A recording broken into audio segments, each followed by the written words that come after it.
Welcome back to our Peace Through Strength podcast, brought to you by the American Security Council Foundation. I'm your host, Joy Votrobek, back with our senior analyst, Laurence Sanford. Glad to be here, Joy. Thank you, Larry. And today we are going to discuss the World Health Organization, W.H.O, and the concerns of a global pandemic treaty that may not have U.S. national interests in mind. Larry wrote an article on W.H.O, and you can find his article on our website at www.ascf.us. You can also find it on Substack and our social media outlets. Please consider becoming a member of the ASCF for $100 a year, which is a little less than $10 a month. It also includes a paid Substack subscription as well as our bi-weekly newsletter. So Larry, when President Trump was in office in 2020, he wanted to remove the U.S. from WHO. He stated he wanted to ensure the safety of American people, and there are rightful concerns over the WHO's handling of COVID-19 and other crises prior to COVID. President Biden, in turn, reversed that, and the U.S. remains in WHO. In your paper, you allude to the WHO allowing the CCP to cover up the origins of COVID-19. The idea of the WHO is to share information on pandemics as quickly as possible. So with that being said, do you believe that the CCP would adhere to any guidelines of a new treaty put out by the WHO? The CCP is a communist, Chinese Communist Party. And as soon as you say communist, lying is par for the course.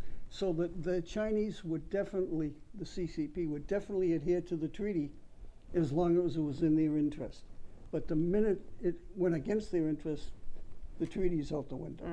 And a perfect example is the South China Sea. The United Nations tribunals on justice have declared unequivocally that the South China Sea does not belong to them, but the Chinese say, well, it does, and they've just totally ignored it, and now we're close to having a war with the Philippines and Taiwan and Indonesia and Malaysia, because the Chinese are just taking over the whole South China Sea and exploiting it for natural resources and control, and part of their rejuvenation of being the center of the world. Now, in regards to WHO, it's a UN organization. Yes. So that means the Chinese Communist Party, again, has really permeated the UN for whatever reasons.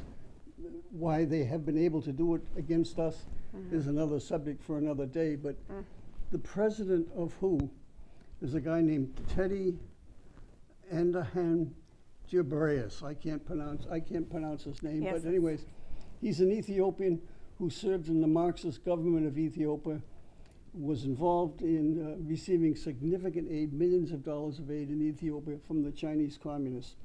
So he's beholden to them.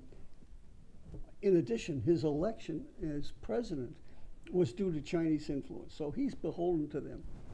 And in the entire history of the West anyways, whenever there's been pandemics, worldwide kind of influenza, Spanish flu and World War I, the West's medicine has said you do not have mass,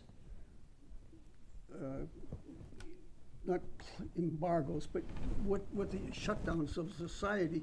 You have isolation of individuals who are sick.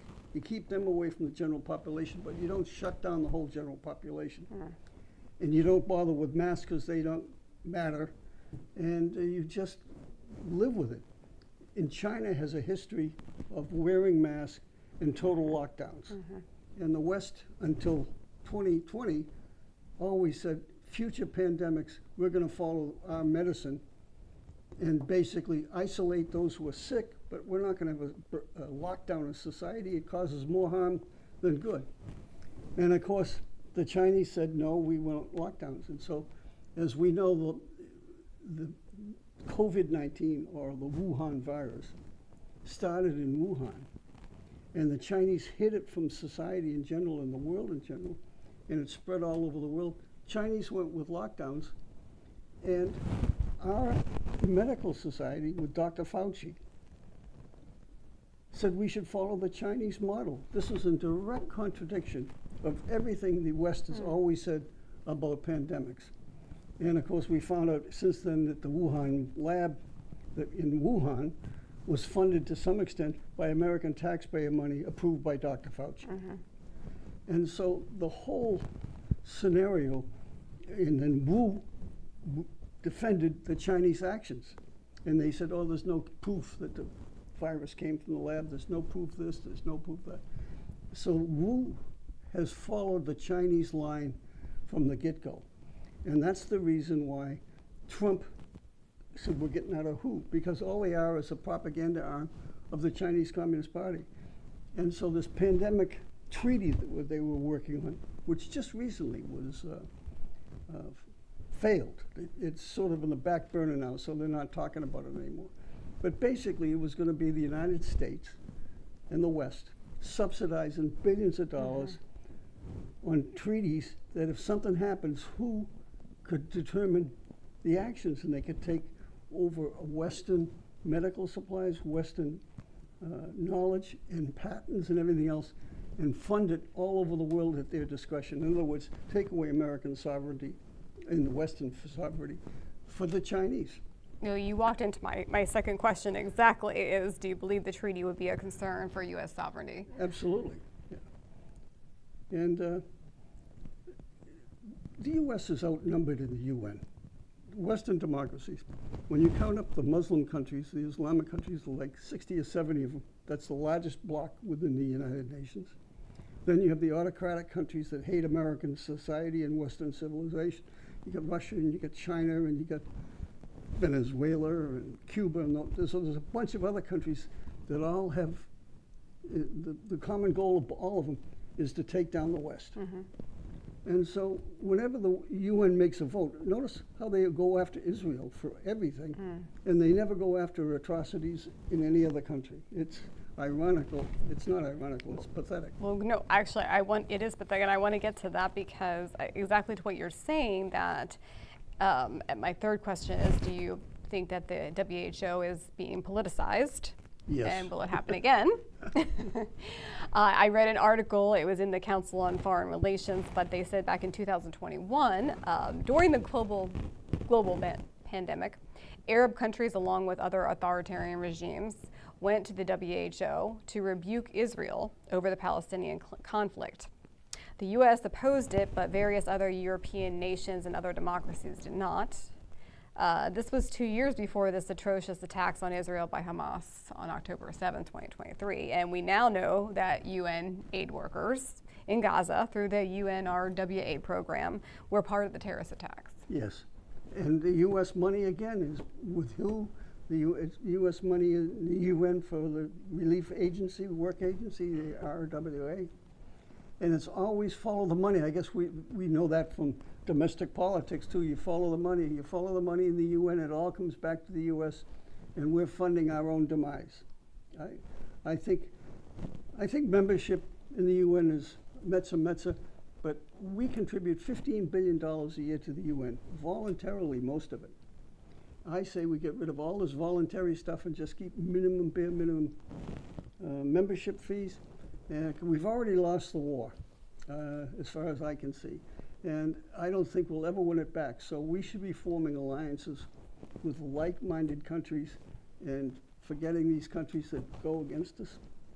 You're on your own, guys. See and ya. I believe from what I was reading, that was Trump's plan, was to start sending that funding to other allied countries and work in that manner instead of going with the UN. Yeah. But you step right into also the peace through strength solution, and your first one was to stop funding the UN or sending any voluntary funding to the UN. Yes. Do you believe this should also apply to the WHO as well?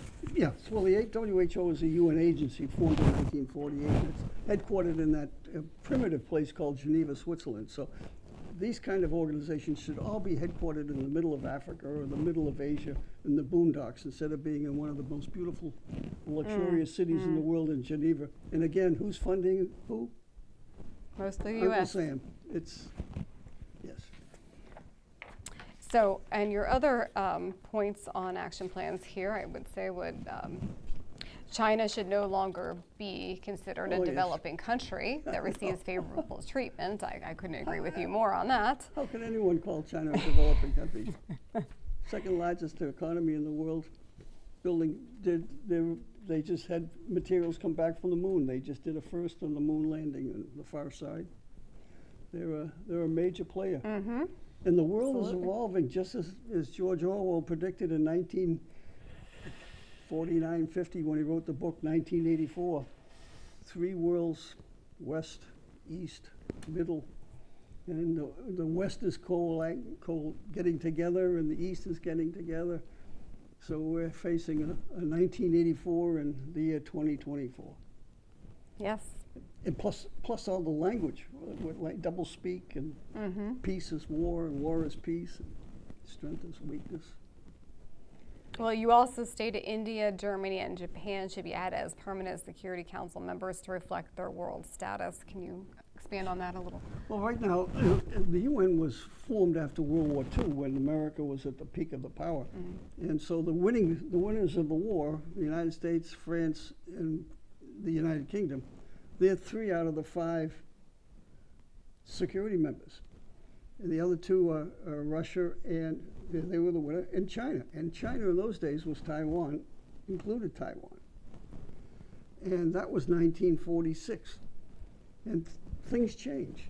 And again, the purpose was to have a unity of rights of individuals, organizations, and treaties to help mankind and observe them. But with the onslaught of China and the change in Russia and the change of emerging, there was colonies too in those days. So the world has changed, and the UN hasn't changed at all. In the UN, you have the General Assembly with all the nations, member nations, 170, 80 of them. But the Security Council has 5 permanent members who have the right to veto. So any resolution within the Security Council. So what happens is if the Security Council has a proposal, the United States vetoes it, they bring them into the General Assembly, usually when it's against Israel. And the majority of the nations, Muslim nations, and the autocrats will vote against Israel because it's a vote against the United States. So they always go after Israel. They never go after Iran for human rights abuses or Afghanistan. I see Afghanistan, the Taliban is meeting with a bunch of countries, and they're insisting that no women be present. I was just reading that too, yes. I know. So it's a wonderful organization. I think we should belong. I don't think we should pay much attention to it. I certainly don't think we should be contributing all this money that basically is subverting American sovereignty and hates the West. I mean, we give money to the United Nations Relief Work Agency in Palestine. This organization is only to support the Palestinians. And of course, the term Palestinian is another subject for another day, but there was no such thing as Palestinians 100 years ago. And we're supporting that, the majority of the money. And they have textbooks that all they do is preach hatred of Jews in the West. So why do we support them? Why aren't the Arab countries, the fellow Muslims, taking care of them? Why should we do it? And I notice, as you well know, Joy, that no one wants the Palestinians from Gaza coming into Egypt, Saudi Arabia, Jordan. No one wants them. So why should we take them? Or why should we take care of them? Beyond me. I say 13,000 aid workers being paid U.S. dollars? I know. I wouldn't send them a nickel. They hate America. They hate the West. They hate Jews. And remember the old story, you know, if you hate the Jews, they're coming after you next. And then your last point here, because we already talked about stop funding Chinese research labs, which we found was an issue here. Recognize the UN membership is stacked against the United States and Western civilization. I mean, you just alluded to that as well. And your favorite, reciprocity. Yes, thank you for reminding me of that, Joe. My feeling is reciprocity. If we can't do something there, then they can't do something here. And of course, the classic example I use is TikTok. I mean, TikTok is running amok. It's subverting our culture. It's changing elections. It's been accused of causing the riots going on right now in Kenya over the tax reforms because they're priming people up. And TikTok is owned by the Chinese, and the CCP controls every business in China. And yet, an American business can't operate in China. Social media, like a TikTok, Facebook, Google, all these guys are severely restricted. So my feeling is, if we can't operate in China, then they shouldn't operate here in America. Chinese do not allow Americans to buy land in China. And yet you read articles now where the Chinese are buying land all over America. And amazingly, a lot of the land is right next to military installations. Yes. Why do we allow this to happen? Well, it's a freedom and blah, blah, blah. No, just say Chinese can't do it. That's not. It's a national security concern. It's a national security issue. Well, thank you, Larry. Thank you for your insights into your WHO article. I really liked reading that. Very, very informative. Thanks for your questions, Joy. And thank you to our listeners. Again, you can read all of Larry's articles at www.ascf.us. Please subscribe, share, and comment on our YouTube and Rumble channels. And you can also like and follow us on Twitter, Facebook, and Instagram, as well as Substack. Join us again next time as we bring you Peace Through Strength podcast.